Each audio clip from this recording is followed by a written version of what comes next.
Welcome to Namitha news. Gandhiji కలలుగన్న గ్రామ స్వరాజ్యంను అపహాస్యం చేస్తున్న కూటమి ప్రభుత్వం అంటూ వ్యాఖ్యానించిన మాజీ మంత్రి పెద్దిరెడ్డి రామచంద్రారెడ్డి.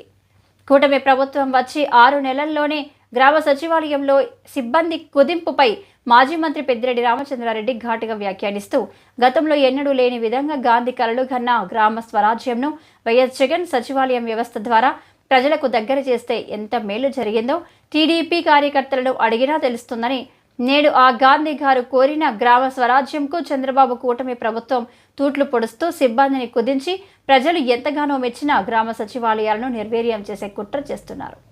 మీరు సూపర్ 6 ఎప్పుడు అమలు చేస్తారో చెప్పారు. ఆ బూటకపు హామీని నమ్మి మోసపోయిన జనాలు జరుగుతున్న అన్యాయాన్ని ఎదిరించే పరిస్థితి రాష్ట్రంలో ఉంది అంటూ వ్యాఖ్యానించారు.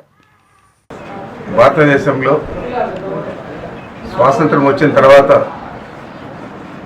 ఏ ముఖ్యమంత్రి కూడా గాంధీ కలలు కన్నా గ్రామ స్వరాజ్యాన్ని తీసుకురావాలనే ఆలోచన చేయలేదు.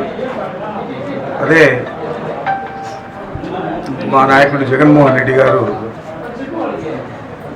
గాంధీ మహాత్ముడు కలలు కన్నా గ్రామ స్వరాజ్యాన్ని గ్రామ వార్డు సచివాలయాల ద్వారా తీసుకురావడం జరిగింది. దాదాపు 26 లక్షల మంది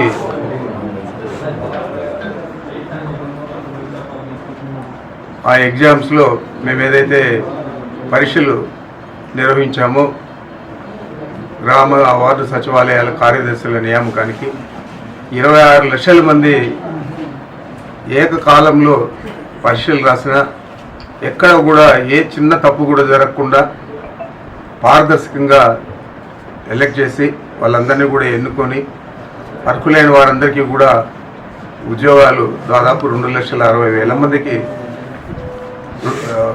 1,38,000 మంది కేవలం కార్యదర్శులు గాను 2,60,000 మంది వాలంటీర్లు గాను నియమించడం జరిగింది.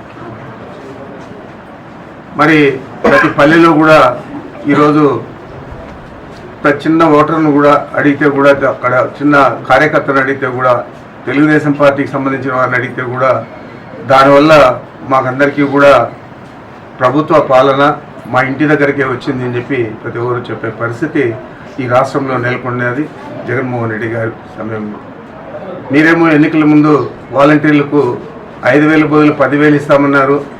వాళ్ళందరూ కూడా మోసపోయి మేమేదైతే ఉద్యోగ అవకాశాలు కల్పించామో అది కూడా మర్చిపోయి మీకు వంత పాడారు, మీకు మద్దతు ఇచ్చారు ఎన్నికల్లో.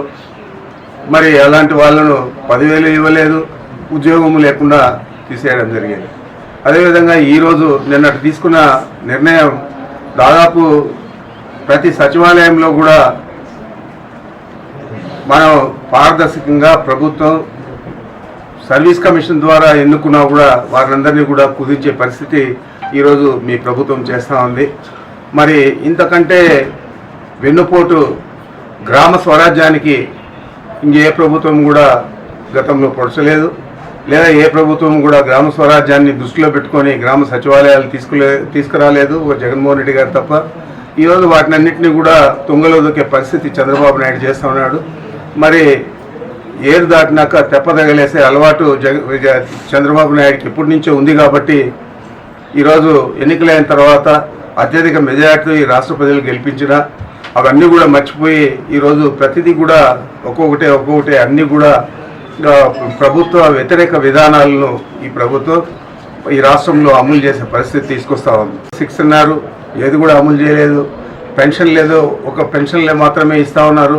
దాంట్లో కూడా 3,66,000 చిల్లర పెన్షన్లన్నీ కూడా తీసేయడం జరిగింది. మరి ఇంత నిర్దయగా ఈ రాష్ట్ర ప్రజల మీద ఒక నియంత పాలన మాదిరి పరిపాలించే విధానాన్ని చంద్రబాబు నాయుడు తీసుకొచ్చాడంటే ఈ రాష్ట్ర ప్రజలందరూ కూడా గమనించాలా. గతంలో 2014లో ఆయన ఏం చెప్పాడు, ఏం చేయలేదు. మరి ఈరోజు ఏం చెప్పాడు, ఏం చేయలేదు. ఇవన్నీ కూడా తెలిసి కూడా ఈ రాష్ట్ర ప్రజలందరూ కూడా ఆయనకు అత్యధిక మెజారిటీ ఇచ్చారంటే ఈరోజు నష్టపోతూ ఉండేది కూడా ఎవరైతే మీకు ఓట్లేశారో, ఎవరైతే తెలుగుదేశం పార్టీని అధికారంలోకి తీసుకురావాలని కలలు కానీ పనిచేశారో వారందరూ కూడా ఈరోజు నష్టపోతూ ఉన్నారనేది గమనించాలని చెప్పి ఈ రాష్ట్ర ప్రజలకు విజ్ఞప్తి చేస్తూ ఉన్నా. నేను చంద్రబాబు నాయుడిని అడుగుతా ఉన్నాను, మీరు అబద్ధాలు చెప్పారా నిజం చెప్పారా మేము మాట్లాడడం లేదు. మీరు సూపర్ 6 అమలు చేస్తూ ఉన్నారా లేదా మేము మాట్లాడడం లేదు. కానీ మీరు పారదర్శకంగా ప్రభుత్వ పాలన అందించలేకపోతా ఉన్నారు. గాంధీ గారు స్వతంత్రం తర్వాత కలలు కన్న గ్రామ స్వరాజ్యాన్ని ఈరోజు జగన్మోహన్ రెడ్డి గారు తీసుకొస్తే మీరు దాన్ని పనిగట్టుకొని గ్రామ స్వరాజ్యానికి కూడా తూట్లు పొడుస్తూ ఉన్నారు.